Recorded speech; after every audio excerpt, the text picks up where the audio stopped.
Hey guys, in this video I will show you how to check gift card balance on ICICI Bank.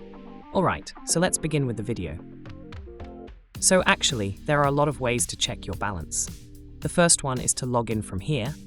As you see from the ICICIBank.com, you need to log in, and then you can go to personal information, and you can see your cards. Then after that, you can see your card balance.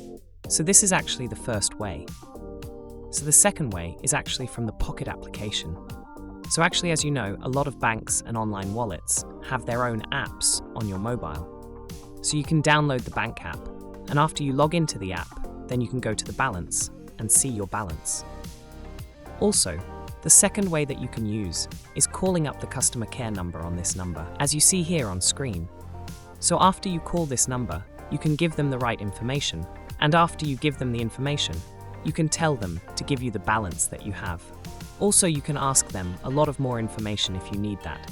And if you need any help also, you can contact this number or any support way for the ICICI Bank. Also, the last method, and the very known method, is the ICICI. It's to put your code on any bank ATM and it will tell you your balance.